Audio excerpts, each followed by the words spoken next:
Oh, yes, amen.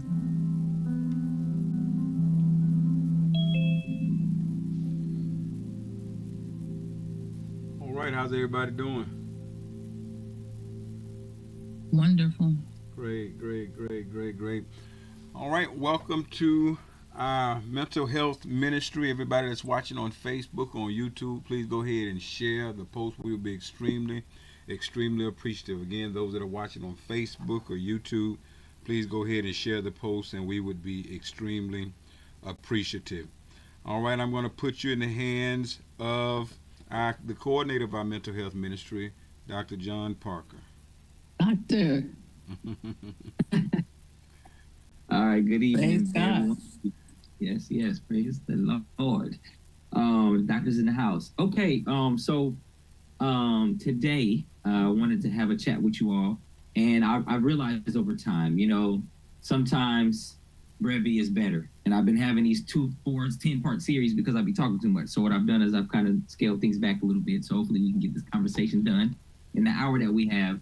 But one of the things I realized, I've talked a lot about this thing called emotions wheel or feelings wheel over the time we've been doing this together.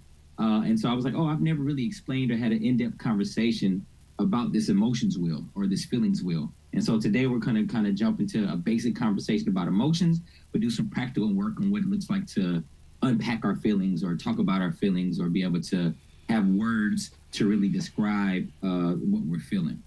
And so what I'm going to do is here, let me go ahead and share my screen and make sure we got it.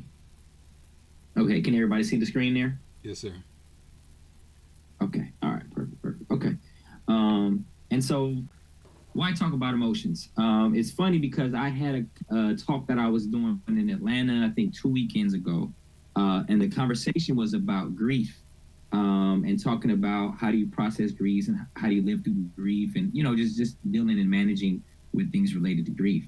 And one of the young men, African-American black young man, I would say mid-20s, maybe early 30s, one of the questions he asked was like, well, what if you feel like about your issues or having these conversations or sitting with a therapist or whatever will make things worse?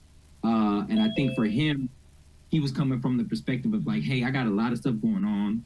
I got to compartmentalize things. And if I stop and take the time to talk about my feelings, to talk about my emotions, to process all of this stuff, it might make me worse or it might make the situation worse. And so my comment, basically was like, hey, you've heard the analogy of like when you shake a soda bottle, plastic bottle, eventually when you take the cap off, if it doesn't already explode on its own, you're going to have a big explosion when you take the cap off. And I was kind of talking to him like, hey, that's kind of how we are as people. If we don't deal with what we got going on, we can suppress it and ignore it and try to move past it. But eventually it's going to get the best of us. And so there is a need for us to talk about emotions. There's a need to understand what our emotions are. There's a need to be able to describe our emotions because it leads to just better health physically and mentally. And so emotions play a critical role in our lives by providing us with valuable information about ourselves and the world around us. And so we have to understand that emotional health and mental health and spiritual health, they're all kind of intertwined. And talking about our emotions is one way we can kind of get those things in line. Any questions, comments, concerns there? Anybody hesitant to talk about their emotions? They feel like talking about their emotions is a waste of time. Okay, cool. I take it we're on the same page. All right, and so what are emotions? So definitions of emotions basically are complex reactions, so very deep reactions to something that are very complicated, not very easy to understand, triggered by thoughts, experiences, and physical sensations. And so we'll have a thought which is very kind of explanatory. You'll have something that's like say for instance, I talk about myself a lot when we have these conversations. And so for me, one of my biggest triggers growing up was being honked at a red light. And I don't know what about growing up in LA, just something about getting honked at. It's just like, I don't know, it just does something to me. And so one of the things I had to understand for myself is that, you know, what happens to me, what goes off in my mind, what thoughts get triggered, or what thoughts happen that triggers me in those situations that makes me vulnerably emotionally or charges my emotions. And then there's also experiences, things that I've been through and things that have happened that trigger my reactions, and then physical sensations. If you heard, you know, some people that may have been in the military and maybe they fought in wars or had some type of combat experience, a lot of times you'll hear like, hey, like sounds will trigger them, or smells will trigger them, or certain people walking up on them, you know, just different physical things that happen that are sensory can kind of trigger them and kind of get their emotions kind of going. And then at the end of the day, emotions are not good or bad, they're just signals. And so what I try to get people to shift into and to shift their thinking is like, hey, your emotions may feel bad. You may not like them. You may cry. You may feel a certain way. But at the end of the day, the emotional response that you're having to things are just signals that something's going on inside of you that you need to pay attention to. And so I think we have to get out of the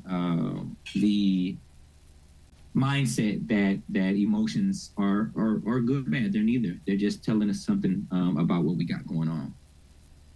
Yeah, All with right. Any that questions there? example that you gave, the thing that triggers that I see with that example is thoughts. And so, like, if somebody, I mean, it's what's in your head is in your head, and so you hear it, and so if it's just like a quick beep to let you know, hey, the light changed, you know, okay, thank you. But if it's like just holding it down, it's like thoughts in your head, thoughts of disrespect, and and so I think that, you know, with me, when it bothers me, it's something that I'm thinking that, you know what, that's kind of disrespectful now. You ain't have to do all that. But it's thoughts that triggered it, because it might not have been disrespect at all. They just might have been, didn't want to miss that light. But in my head, it's you being disrespectful. Right. 100%. And we'll talk about that, like, when we get to actually looking at the emotions a little later. But yeah, no, it's definitely, it's all of that. And I don't know, the older I get, the more I realize I don't need to be fighting, but it just seems like things just trigger me quicker. And I'm like, I'll be ready. Maybe it's all these roosters in my backyard. They kind of got me worked up, but I'm learning it. I can't fly off the handle with everything, but no, 100%. Anybody else have anything they want to jump in or say in light of that?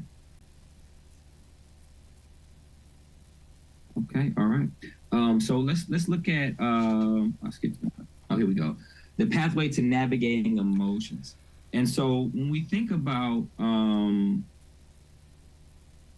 how we come to work through our emotions and understand our emotions, when we're trying to get past just the initial, like, okay, this happened, I feel this way. This happened, I feel this way. This happened, I respond this way. There's ways in which we can kind of, you know, if we take a step back and assess the situation, kind of process the situation. If we're willing to go through that process, it helps us better navigate our emotions so that we're not always victim to our emotions. And what I mean by that is I've had to have conversations, even with my son, you know, he's 8 years old, and I've had to tell him, like, hey, man, at your age, and especially as you get older, becoming a young man, you can't always respond to every situation with so much, like everything is always a problem. Like everything's always the end of the world. Like everything's something that he just has to respond to with all of this, like, And I'm like, sir, man, like, especially as a young man, like, you can't always just be so worked up about things to where your first response to something, even if it tugs at you on an emotional level, is for you to get really upset or to get frustrated or to want to fight and all these different things. And so I think without properly navigating through our emotions, we can respond to things and react to things in the same way that we did when we were 2, when we're 29, when we're 59, when we're 60, if we don't learn how to navigate and kind of work through those emotions. And so what I mean by that is, like, hey, when you're thinking about navigating emotions, responding well, not getting worked about things that you shouldn't, you have to feel your feeling. Like, I mean, it's a redundant statement, but you really have to feel your emotions. Like, you have to not bury them. You have to not suppress them. You have to not deal with it tomorrow. You got to be present with it. And sometimes, again, every situation, maybe you can't sit in your emotions and be like, oh man, let me, figure out why I feel this way, or let me journal, or let me, really process my emotions. But at some point in time, you have to feel the feelings. You have to feel the emotions, and you have to be one with that. And we'll talk about this later. And then accept. You have to accept these emotions as real. Oftentimes, especially as men, we have certain feelings and certain emotions that we're like, this ain't real. This is me being soft, or this is something I've watched too much, romantic comedies and now I'm soft. It's like, no, like, you have to really accept that this emotion that you're experiencing, that you're feeling, is a real thing. And then you have to learn ways to manage your emotions. Again, like I was saying with my son, you just can't fly off the handle all the time with things. And then, which is a very important step, you have to share your emotions. And whether you're sharing them with God through prayer, whether you're sharing it with other people, trusted people that you feel can handle what you got going on, this is kind of a process. You feel the emotions, you accept the emotion as real, you learn ways to manage your emotions, and then you share them with trusted people, God, or whatever that looks like. Any questions there? And feel free to push back if y'all feel like this is trash and like I'm not sharing, or I don't want to accept, or I don't even want to feel my feelings. I'm here for that.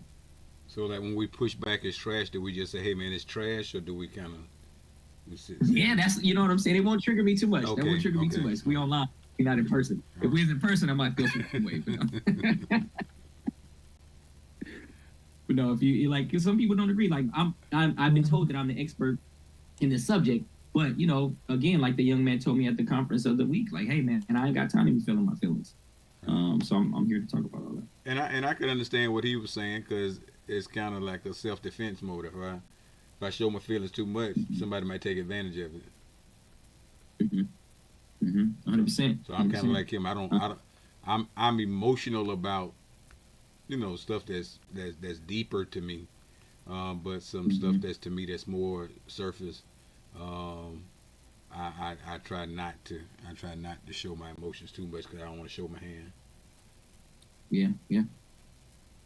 I mean, there's a rule too that we grew up in. This is not now, but in the streets when I was younger, we had a saying about, we called it no pillow talk, and what we meant by that was we didn't share things with significant others, with girlfriends, with people we were seeing, because that could be used against you, one, in the court of law, or you might be pillow talking to a girl and she might be relaying that information to your enemy, or she might use it later on in the conversation when you're like, yeah, my daddy, it really hurt when he da-da-da-da-da, and a month later she calling you a punk or something because you was crying in front of her about your daddy. So now she's bringing it back up to use that against you in a way that hurts you, when she's using what you said in confidence while you were pillow talking against you. And so, a lot of people still feel that way. Grown men, adult men, probably maybe some women too. I don't know. I'm just coming from the male perspective, but a lot of times people won't share or won't even have those kind of deep conversations with their significant others, because they maybe grew up with that rule, or maybe their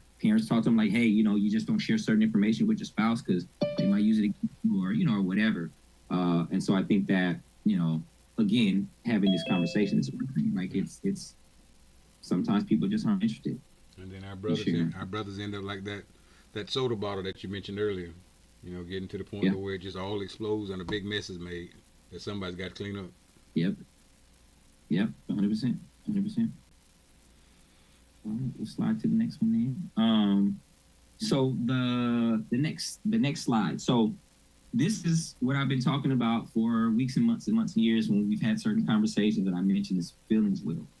And so this first example of a feelings wheel basically has a middle section, and then a set of feelings there, and then there's an outer section that basically gives more voice to that first feeling. And so there's like basically what you're trying to do with this wheel is breaking down complex feelings into categories and subcategories, helping us pinpoint what we're truly experiencing. So when I've said it before, I've made a conversation like, hey, I made a comment saying, man, I'm really angry about something. And I'm really maybe not angry. Maybe I'm annoyed, as you see on that second layer on the angry section. If y'all can see it, I hope it's big enough for you with phone or computer, what you're looking at. But if you're looking at angry section, there's a subsection called annoyed. And so maybe I was really annoyed and I wasn't really angry. And maybe if I understood I was annoyed, it would help me better process the situation or talk about my feelings or express them. And so there's different feelings wheels, and people make up their own. But with this one, people are using it to kind of show the difference. On one side, it says feelings when your needs are met. So when we have our needs met, when our loved ones are doing right by us, when we're able to go to work and provide for ourselves, when we're feeling good, we're proud or joyful or intrigued or trusting or loving or peaceful. And then on the other side, when our feelings aren't being met, when a spouse ain't treating you right, or things ain't going the way you think they should, or your children ain't respecting you, or your job is looking crazy, or your boss is talking crazy to you, you have ashamed or sad or surprised or afraid or disgusted. And so those are the basic levels. And what's interesting about a feelings wheel is that a lot of times practitioners, mental health people will say like, hey, you got to move past like a elementary understanding of yourself and really be able to use big words to describe how you're feeling. And we're not trying to diminish people's IQ or their acumen, but it's really like, hey, if in the third grade you were taught this word, or first grade or kindergarten, I'm mad. And I don't know if anybody have ever seen Daniel Tiger, but I had to ban Daniel Tiger in the house when my kids were little, because he would do this thing when he got mad. He would cross his arms and be like, I'm mad, and he started stomping his feet. And then my kids thought they could do that. And I'm like, hey guys, this ain't PBS. We can't do this in my household. There ain't no crossing arms and stomping feet, right? But if you don't give kids language, you'll have a kid that's 15 years old, still crossing his arms, maybe literally, and stomping his feet, maybe literally or figuratively. But then you have that same 15-year-old that's 30 years old, and I'm mad, and they're still crossing their arms and stomping their feet. They're 40 to 60, you know what I'm saying? So when we don't learn the language to describe our emotions and learn more than just I'm mad, we're not able to really, one, express ourselves, but we're not really able to process what we're feeling. Because if we just feel like we're mad, anything that happens, mad. But what if you're not just mad? What if you're frustrated? What if you're annoyed? What if you're this? What if you're that, right? And so what this wheel does, it opens up the world to people so that they can express themselves beyond the surface level. Does that make sense, everybody? So when you're looking at that wheel, and so it says mad, I guess that leads to anger or being angry, and then becoming judgmental. Is this how that wheel works? It's technically supposed to work from the middle out. Okay. Right. So if the feeling is angry, you can be mad, and that's different than being angry. Okay. Right. Like, because it can be angry can just be like your overall disposition. Like, you're angry. I'm just angry. I'm angry. But okay. Why are you angry? What are you angry about? What just happened that made you angry? And then then when you talk to somebody like, well, I was up for a promotion, and the guy with less experience than me got the promotion. So maybe you might be envious, or you might be annoyed, or you might be frustrated, but there's more to it than you just being angry. And so you may not necessarily use this wheel when you can use it with your family members or whatever, but it's kind of like when I really want to understand what's really going on with me, because you can be, say for instance, you go for that job, your friend or your coworker gets the job, and now you're fuming all week long for 2 weeks, a month, 3 months, because you didn't get the job, and you feel a certain way, but you don't have words to express how you're feeling. And if you really were to sit down and think about it, like, man, maybe you might be envious. You're like, maybe you thought you were supposed to get that job, and you might be envious of that person that got the job. Or you might be annoyed because you're like, man, I should have got that position, and that dude has no experience in this department. How did he get this job? And so it just helps you on the back end not be so upset for so long if you can put words to your feelings. Does that make sense? And it starts, again, there's different versions of it, but you want to start in the middle and you kind of work your way out to the next level. Did that help? Yes. Okay. Any questions there? Oh, let me go back. Sorry, any questions that anybody had on this?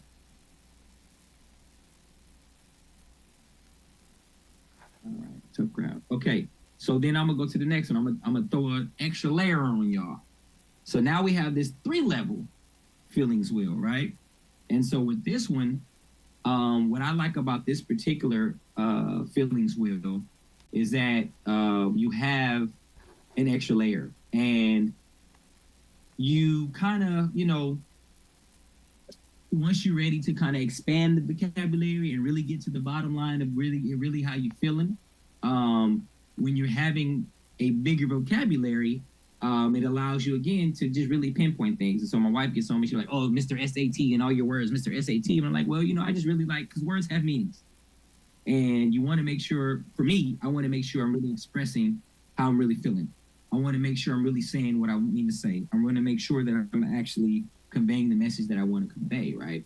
And so with this, we'll get into the a little more breakdown on the next slide. But basically, the idea is that your primary emotions, which are the ones in the middle, fear, anger, disgust, sadness, happy, surprise, those primary emotions are just building blocks. Like that's where you start. Like, hey man, you know what?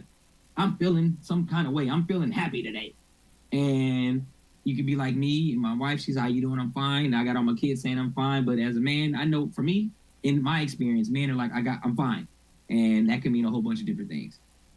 It's almost like, I don't know if y'all seen that meme or that joke where it says like, black man to another black man, you good?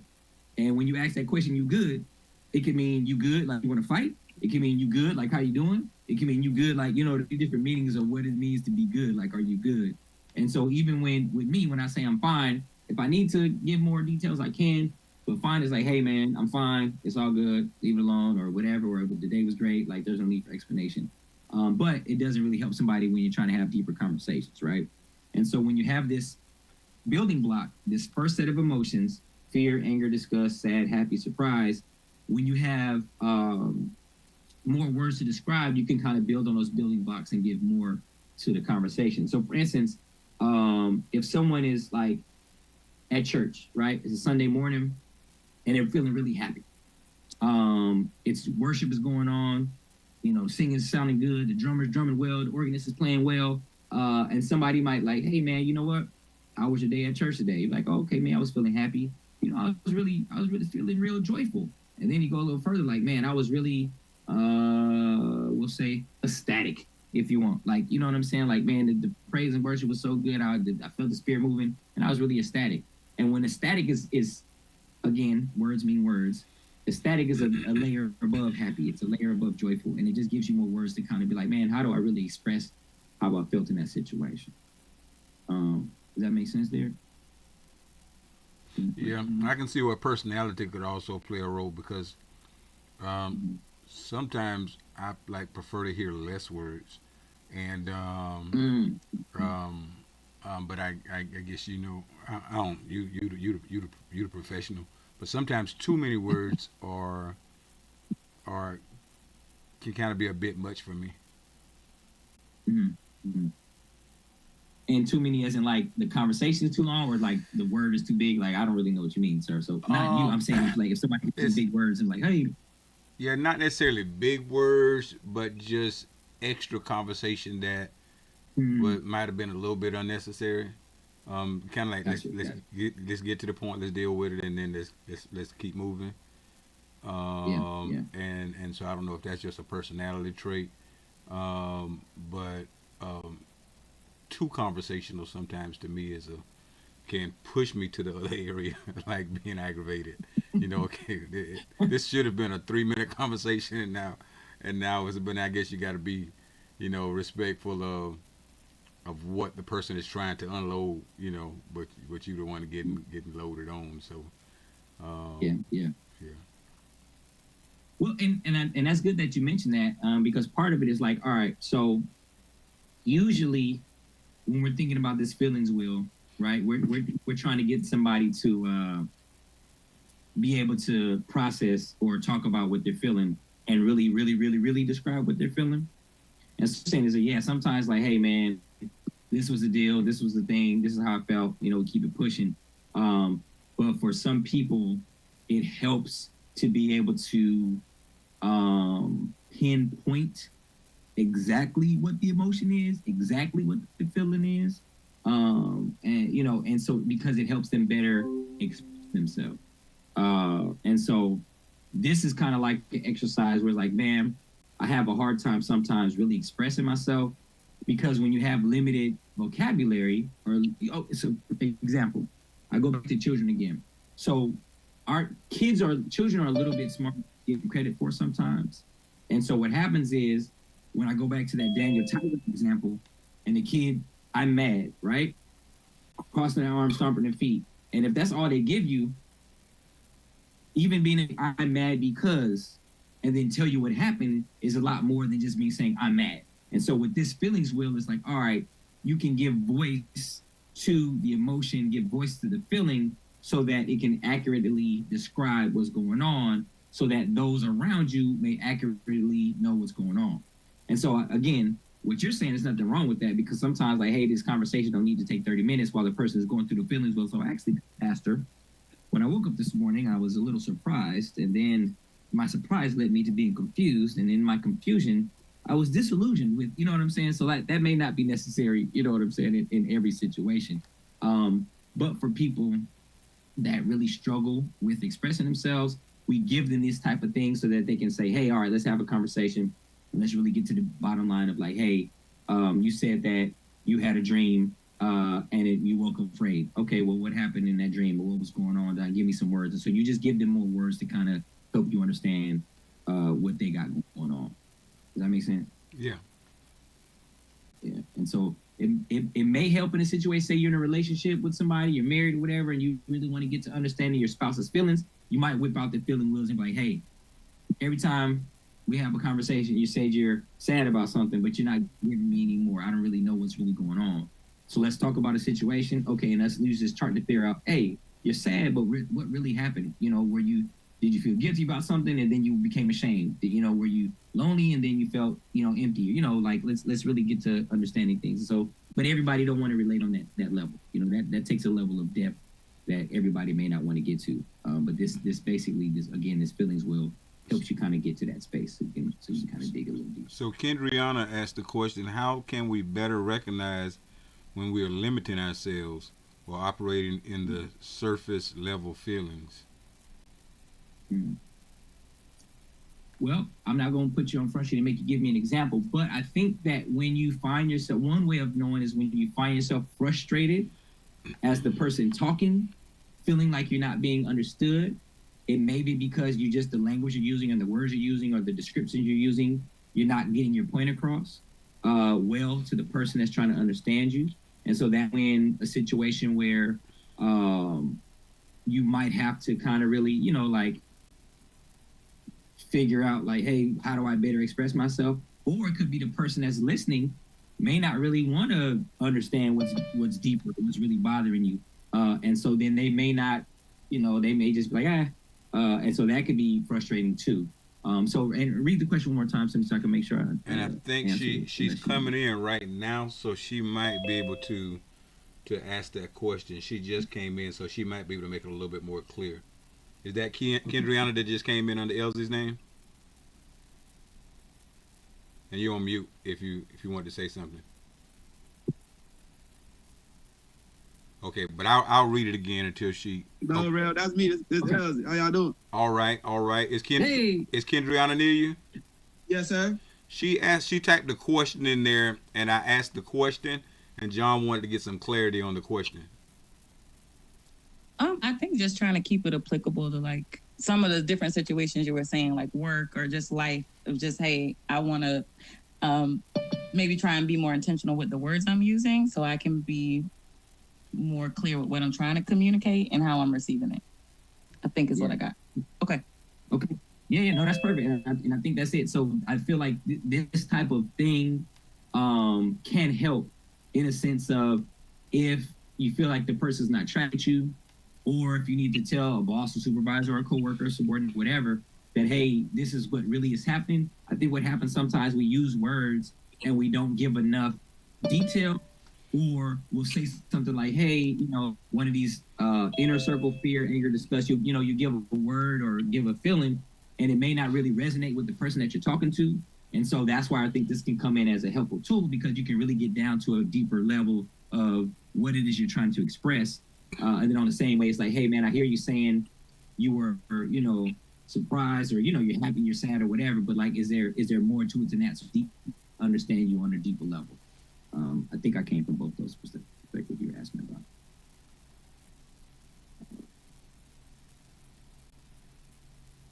Anything else? Anyone else on that? I had a question.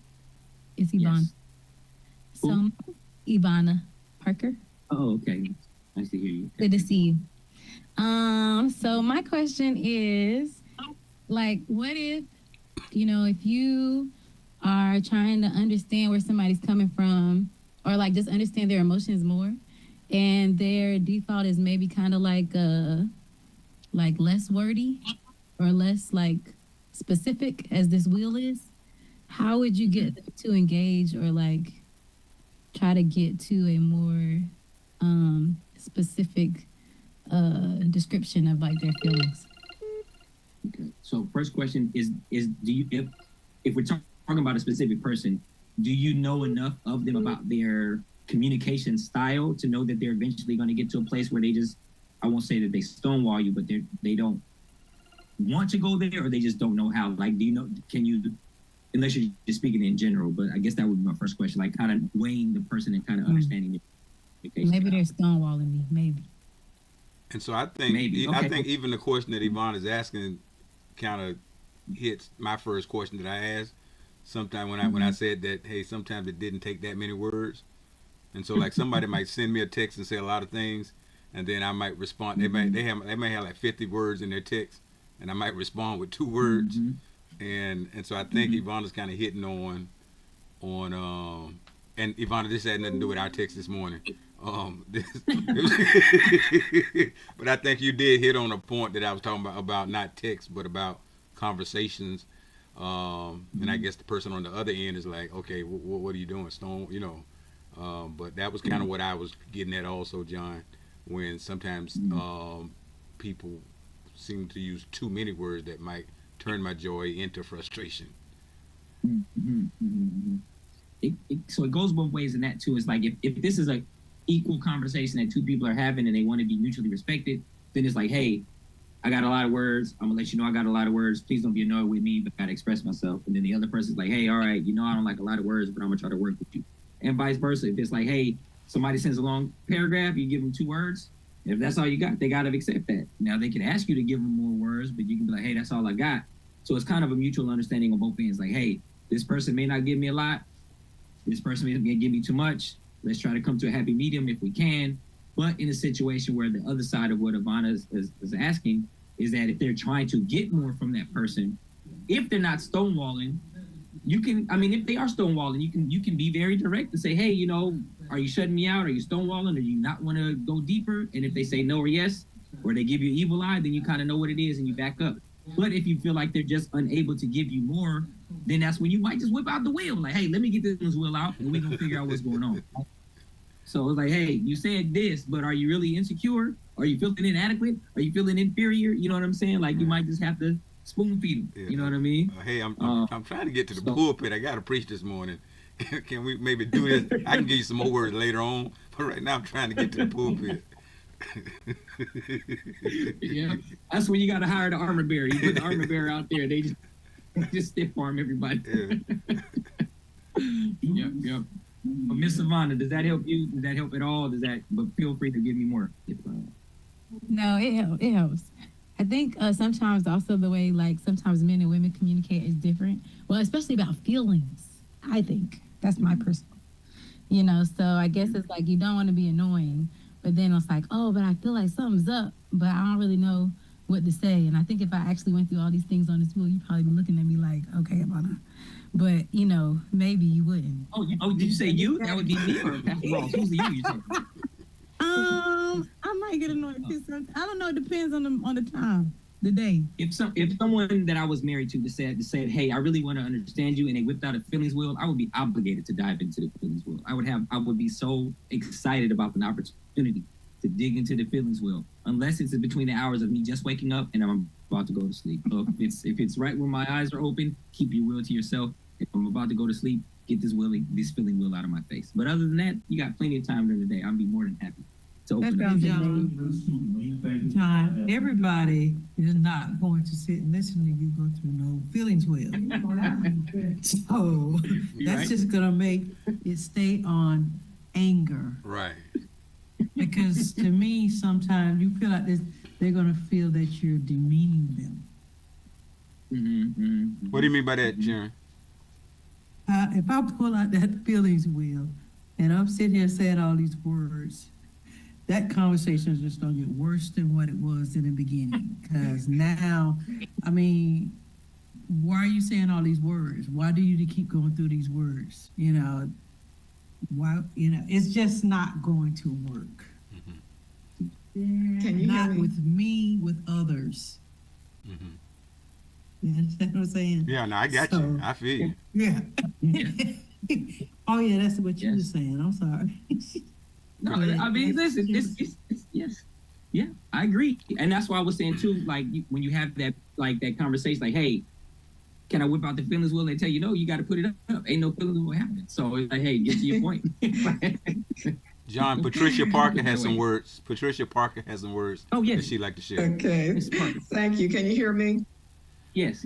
Okay, great. So I was wondering if it's ever appropriate when a person is speaking maybe a little bit more than you need them to understand what they're saying. Can you just say something like, "Okay, I got it. That's enough. I think I got it. Okay. All right, you could say less. Okay." Why are you chuckling like that, John? I think there is. I feel like I've done that recently, but yes, no, there's an appropriate time, because again, like Pastor Ross mentioned, sometimes you got somewhere to be, and sometimes you got to go on about your business, and then sometimes conversations can go on too long, especially if you know the person is a talker, and so it just depends on how loving you want to be, because sometimes usually people that are talkers get their feelings hurt real soon when you try to be like, hey, that's enough talking. Usually, sometimes talkers know they're talkers, and when you interrupt them, they're like, hey, right, I do talk a lot, my bad. So I think it just. But you don't have to say they're talking too much. Just that. Okay, I got it. I understand what you're saying. I got your point. Okay. Yeah. Like I got your point, It's John. fine. Yep, I got you. 100%. You're right. I think that is perfectly acceptable. It's perfectly acceptable. 100%. And I think again, it's really just about approach. And so I think someone of my demeanor, I can take I got your point. But it comes like if somebody's, I think it depends on the temperature of the conversation, because that I got your point might set somebody off if they're in the middle of a rant. And I'm like, man, I got your point. Like, not that you would say it that way. Of course, I don't think you're the type of woman who would do something like that. Who would do that? No, not. Well, that's when you pull out But the will. Are you feeling angry or what? Where do you fall on this scale? Got you, 100%. Yep. No, I think it's perfectly fine to interject. And a lot of people, that's how they have conversations anyway. You're not going to get to finish your point, because I'm about to say something real quick, or I'm going to say I got it, and then we can go on. So I think it's okay. Again, the bottom line is, I think it's the emotions that are happening in that conversation and the temperature of the conversation, and the interjections can help. And I think sometimes you just got another person you're talking. You got my point. All right, cool. Okay. All right. So I don't know if I need to do this. I've been told that by several people that we're not unpacking no third and second level emotions. We just gonna be angry, and that's just the end of that. But I made a slide just having a bigger, so you can see it a little clearer, of how the levels work, right? And so just again, if you know the person you're talking to, or if you yourself is not going to be looking for no will, you just be very direct in the conversation, like, hey, no will today. This is how I'm feeling, and that's the end of the conversation, and we're moving on. Or let's talk about this, just me being angry. But it just, again, I just wanted you to bigger picture and have it a little clearer, depending on what kind of screen you're looking at, to see the levels. Again, you have the first level, second level, third level, and again, the idea is just to be able to express yourself as best as possible. And I guess you can use this as kind of as a tool. And so you hear somebody say that that really embarrassed me, and then that kind of help you. Oh, the embarrassment, led to the hurt, and now what's got me hyped up is the anger.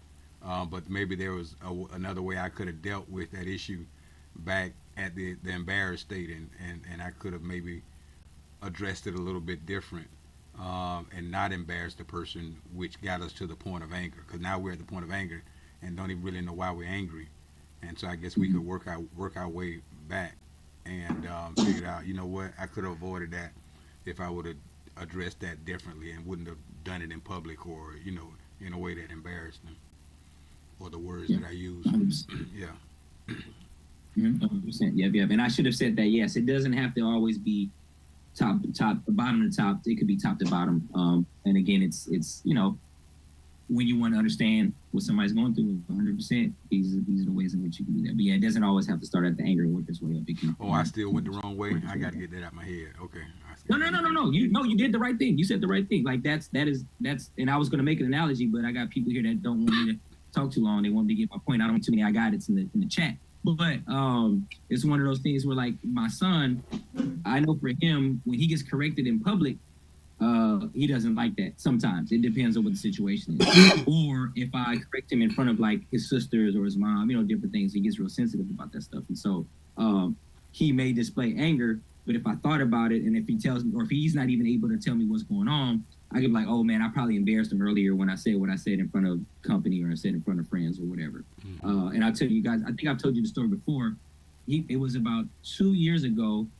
He was really acting up, and I had a friend at the house, and I made him do wall sits. And I don't know if y'all know what wall sits are, but basically it's a thing you do when you're, basketball or training, where you put your back against the wall. You're kind of in a, I don't know what position you would say, but like it's almost like you're sitting in a chair with your back against the wall, and you put your arms out. It's a way of like, just balancing and you getting your muscles together. And so I made him do wall sits, but my boy was in the house. And so like 2 years after that, we saw my boy in public, like at a concert or something like that, an outdoor event. And my son was like, huh, remember that time you made me do wall sits in front of Mr. Scotty? And I was like, oh, he must have really been hurt by that. This thing happened 2 years ago.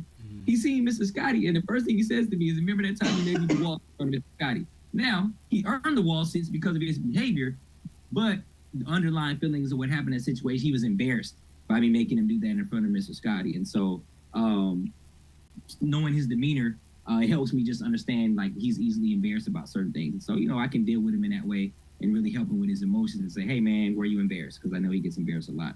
And so that may help me understand him in many situations, because that might just be his underlying thing for a lot of his anger issues. It could just be he's embarrassed. So it does help me deal with him on that level. Does that make sense? So it helped you deal with him, but does it help him deal with you?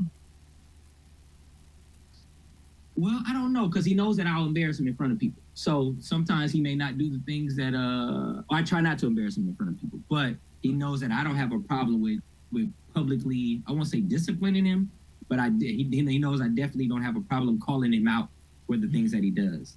And so I don't know if that curbs his behavior. I'd have to ask him about it. But if I was the guest, I would think that in some situations he might think twice. Or if I give him a look, or if I say something to him, he knows that if he doesn't want to be embarrassed, then he shouldn't do certain things. So I'm wondering if he could use this will to understand his emotions better and relay that to you. Just wondering if that's a way to possibly use this too.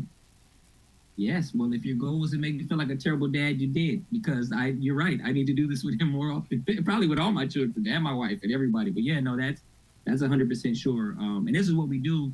The very, very first time I did this type of conversation was with a kindergarten class of parents, maybe about 8 years ago, because there was a new charter school in Atlanta that opened up. They were having a lot of discipline problems.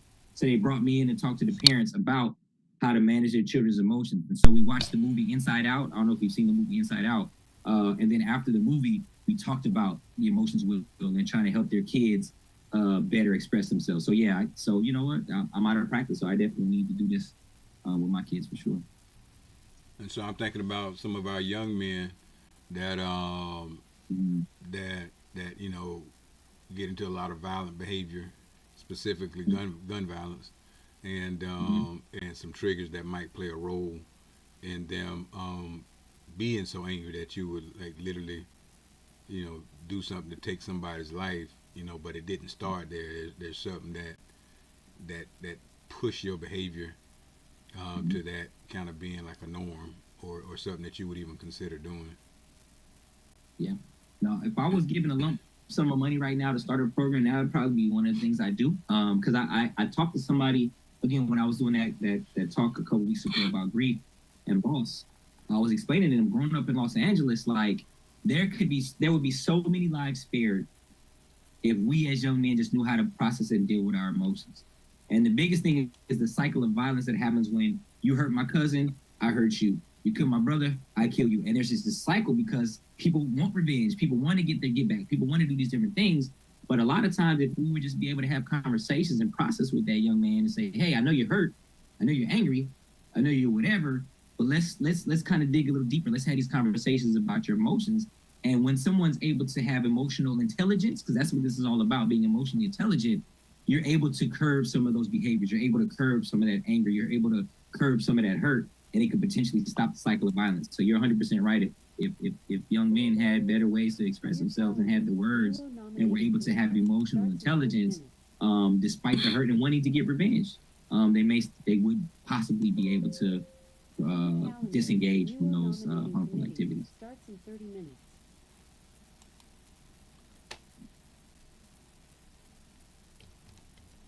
We jump to the next question. I don't see any questions in the chat, so I'll go to the next question. Oh, but before I would go there, yeah, no, we're good. The idea is just being able to be self-aware and managing your emotions, and so that's what that's about. And so when we're thinking about naming emotions and why it matters to name your emotions, it's about emotional awareness. Like I said, emotional intelligence.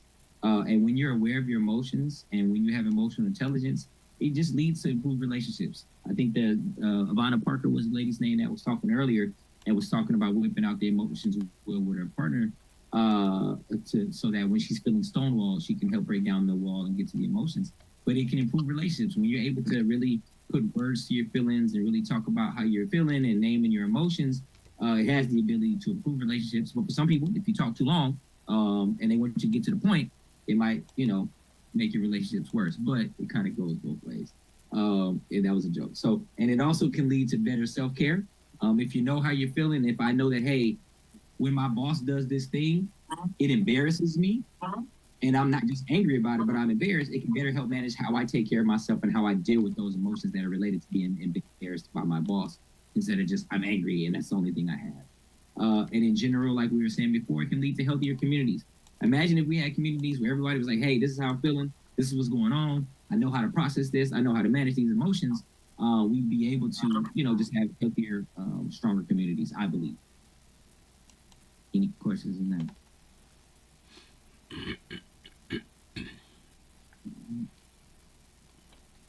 All right. And then the next thing, so we talked about before, feel, accept, manage, share. So this is just, brief practice on the idea of how this works in the real world, right? So if you have a situation where, say again, somebody's stressed out at work, they're having emotional kind of responses to that stress from work. So again, the first thing you're doing is you feel that like, man, I am stressed.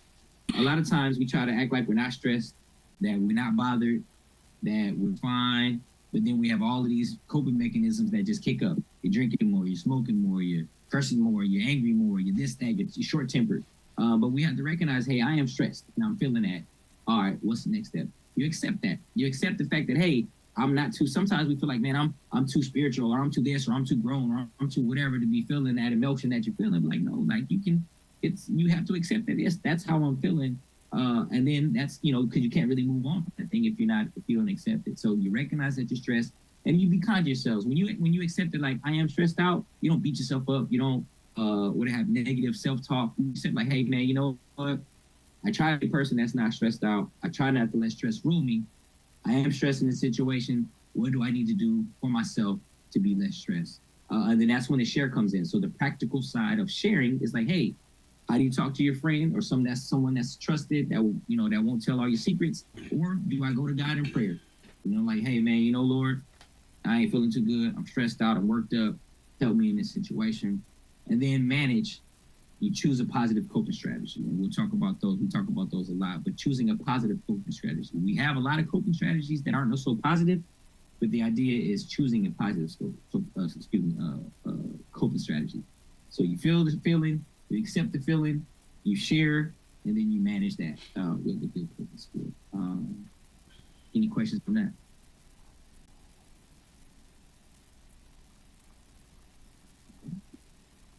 All right, and so the next thing, coping skills. And so I say a lot of these things I talk over and over again, I repeat these things. Prayer, meditation, talking to a trusted church member or clergy if it's that type of situation where you feel like you need to talk to somebody that's from your same faith background or a member of the clergy. Journaling, and this is a very underrated tool that sometimes people, the older they get, the less time they want to take for journaling. But starting your day off writing, taking a midday break to write, or even ending your day off with writing, and there's no particular format, you just, a Dear Diary, and this is how I'm feeling today, or this is what happened. There's something about putting your thoughts and your emotions and your feelings on paper. Some people like to type their journal, like whatever, but just getting that out and getting that off. I know a lot of people that just helps them sleep at night. Like going to bed with all of those thoughts in your mind and being all worked up, whatever, is really hard for some people to get a good night's rest. But I've known people that struggle with sleeping well just by journaling at the end of their day, right before they went to bed, did wonders for them being able to sleep better. Physical movement, physical activity is always a good idea if you're able to. Being able to cope as a coping skill with your emotions, getting that energy out, getting those feelings out, getting those emotions out. A lot of young men, it's some phase of some fad that's going on, but they call them gym bros. And basically, whatever they got going on in life, they going to spend an hour to 2 hours in the gym every day to kind of manage what they got going on. And it's just their way of kind of dealing with life. Music and singing, listening to music, that's always a good way. And then spending time in nature and outside, that's what I'm gonna talk about because that's kind of my thing. But we'd be surprised on getting fresh air, deep breathing while you're outside, just taking a little walk, just noticing squirrels running around in the park. Just being in nature, being outside does wonders as a coping skill when we're managing difficult emotions. And then self-care. A lot of times we're busy, we got kids, we work, we got stressful, we got deadlines, but we don't spend enough time taking care of ourselves, doing something that's comforting and relaxing, reading, taking a bath, enjoying a hobby. Now again, I got a bunch of male friends that are like, yo, we don't lay down and get wet. Like we ain't no shower the bus. We ain't doing no bath time. But I'm here to say, as I'm a macho man, as macho as I can be, that loves his wife and children, I will lay down in the tub. I don't have no problems with that. Bubbles, no bubbles. And I'll just say that it's a part of my my stretching routine. It helps my muscles get back into place. But don't be that guy that's like, I can't take a bath. Baths are good for that. But these are just some things. Any questions, any thoughts, any additions to add?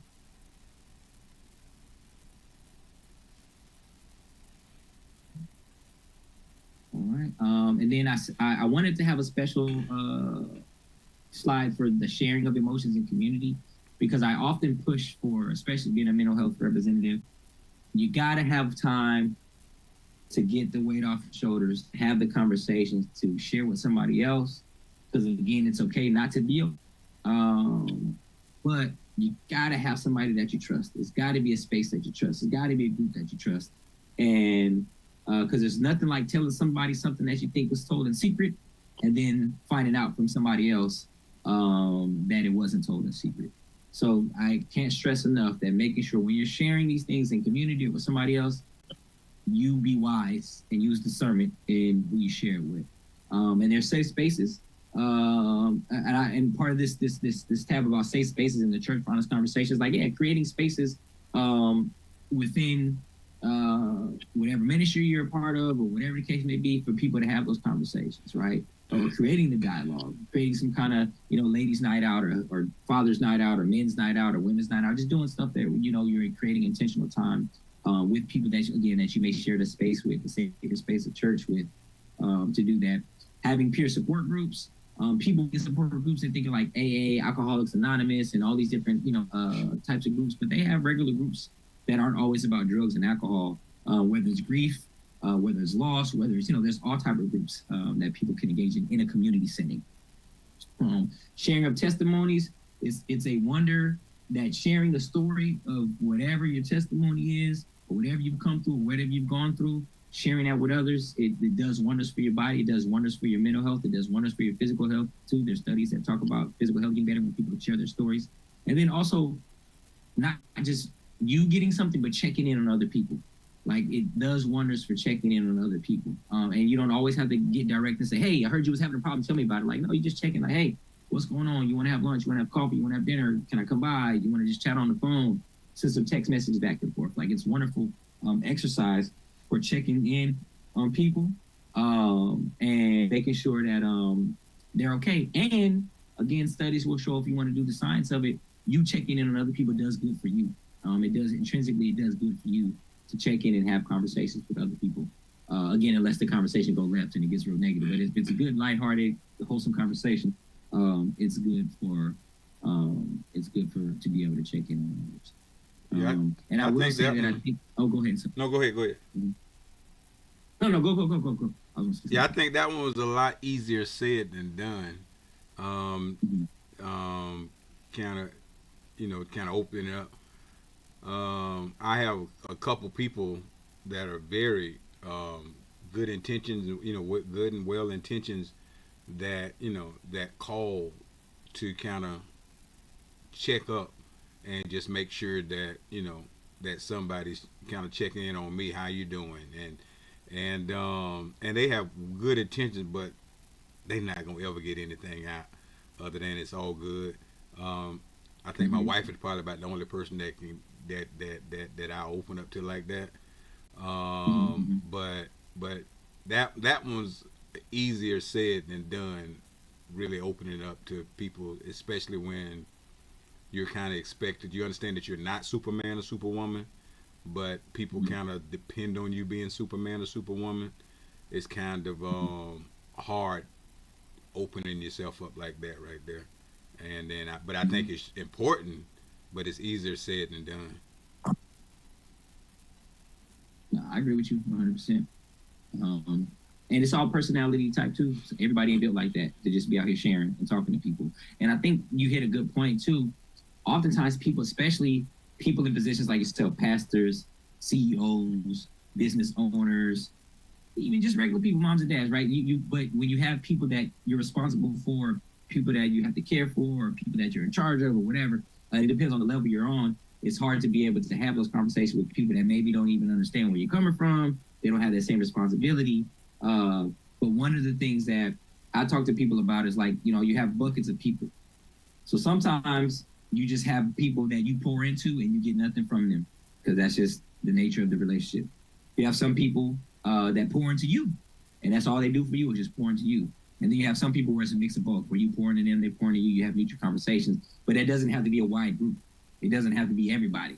You know what I'm saying? It's no mandatory. There's no science that says you have to have 15 people in your friends group, right? So the idea is just being able to share. As human beings, we like to hear and be heard. And even if it's just one person that can hear you, right? Even if you're just one person for somebody else, it's just human nature to want to hear and be heard. And so maybe sometimes we don't like to hear because we hear all day long, and you know what I'm saying? But there's a level of like, even if you're just doing it because it's part of your job, I mean, it's your job and you chose that job, right? So there's something intrinsic to that. But at least the being heard piece is what I encourage people, like, be heard, speak, say, speak, share. Again, to your point, even if it's your spouse, even if it's only one person, you don't have to open up to everybody. But it's something about just being able to share and not hold that stuff in and have an emotional outlet, or just having an outlet, even if you don't have all these deep emotions, like, hey, I just want to talk about somebody about my favorite book I read or my favorite TV or something. Just having that connection, just being heard and talking with people. So you're not off, you're not wrong. It's cool to, if you only got one, you got one.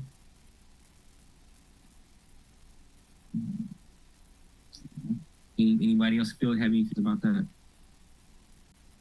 I had a question. Yes. My question is, or maybe it's an observation, but maybe it's not true. But I think what I've noticed is that sometimes it's easier for women to get into these spaces than men, and like just share stuff. So I didn't know if there's like specific strategies that might be gender specific, or I don't know if that's a thing. Are you asking? So I guess it depends on what you want. So there's two sides to what you're saying. So are you wanting to be in a space where you get men to talk more, to get men to talk more to you as a woman, or you just like maybe there's strategies for men to ask other men to open up? Yeah, no, not talk to me as a woman. I think even just this, I just went to this conference, the Biomedical Engineering Society, and like the Black women had their group, and we're all here, we're talking about our feelings. and what we dealing with at work and all this stuff. And I think there probably are more Black women than men, but it seemed like maybe men didn't have the same spaces, or it wasn't as not important, but just a priority. I don't know how to say it, but I think it was something they looked and they were like, oh, this would be nice, but I didn't know if that's just like something that women do, get together and just start talking. Oh, no, I mean, so there was a petition that was going around at Greater Bethel AME Church of Gainesville, Florida, where it was, I think, men from the ages of 25 to 55 were supposed to be getting one night a week to spend with each other. And I haven't seen the update on that petition yet. But I think men do enjoy the company of each other, and they do want to spend time. I think it's just, the intentionality of it, how it happens, where it happens, all those type of things. But I think that's a good point. If you're saying that at this conference, there was set aside time for women, is that what I heard? Or they just did it on their own? We did it on our own, kind of like people cultivated. Okay. But it was set aside time for women, but there was nothing for the men. So I think that speaks to the organizer, that speaks to the people that were there and or the people that were participating that could have set it up, that maybe didn't think it was worth their time, or maybe they didn't know the value of having that time. And I think that's something important that I think any man that's listening now or going to listen later, we got to be intentional about setting that time apart. Because I think women, I don't know what the difference is, but I have friends that I like to hang out with, but because of life, because of children, because of things, I'm busy. And so if things aren't set up a certain way, if I don't have, childcare, if I don't ask my wife ahead of time, different things, things don't happen. So I think men do like to congregate and like to get together. I just think that we just sometimes maybe have to be better, or maybe our responsibilities as men, we feel like, well, we got to be here and be out what we got to do or whatever. So I think it just depends on the situation.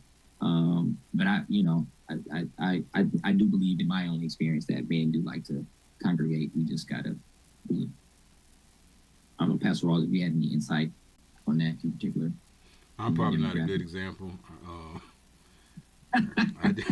I just sit in the bed and watch Sports Center. So I got you. Well, yeah, you got me on that one. Well, all right. Well, hey, if there's anybody listening that wants to get that petition going on for the that AME in Greater Bethel, where the women come together one time a week and watch all the children while the men go ahead and get together, we really need it. I think it would be great for us to have that time. I think it would be great for us to spend time with each other and really hang out. So if me as a man, if I need to get that that sign up sheet going for the ladies, I'll be more than happy to get that around. But if there's a woman listening that would like to spearhead that campaign, feel free. I think we'll be greater for it. Sounds like a great idea. For if the men were truly loved, it sounds like a great idea. Yeah, I mean, I agree. I mean, there's a whole church that all the kids can just come to, and all the women can gather there, and all the men can just drop off and pick up, and it's so many resources. I think that's a great idea. So you're saying men's night out instead of women's night out? That's what you're saying? Well, in contrast to what Dr. Yvonne Parker, the biomedical engineer with the PhD, she was saying that men just don't spend enough time together, and I agree with her 100%. And I believe that if we really want our men to be well in our community, we need to set that time. We need to set that time aside. Yes, that was a great idea she had. Stop! I have emotions right about now. Yeah, I'm not sure that's exactly what I was saying, but yes, I think you guys have lots of events that you guys do together once a month. The men's choir, lots of great. Listen. Ladies, you can't say you guys need it and then be like once a month. You can't. We gotta follow through. We have to follow through, and I think that we'll figure something out. But I do appreciate your input. You guys, that was wonderful. You guys were wonderful. Let's just put our head back in our shell and go and sit on the bed and watch Sports Center. Yeah. Carry on. Yeah. There you go. See, now I got it. Now I got to dig in this emotions wheel again. But. So, that's it. I was going to do an exercise for this emotions wheel, but I think we're out of time. And if anybody needs this, we can get you that emotions wheel. But any pressing questions, any pressing concerns, again, any pushback outside of the men's coming together, anything else that anybody wanted to share or does anybody have?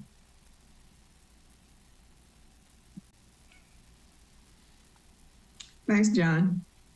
Okay, no problem. You're welcome. I hope you enjoyed the conversation this evening.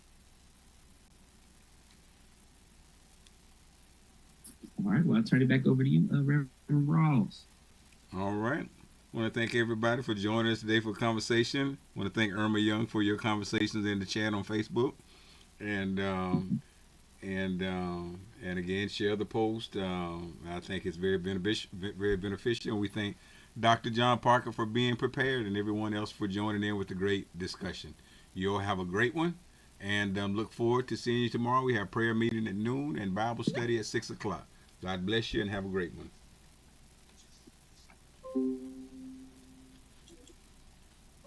Thank you much. All right. Good night. Mhm.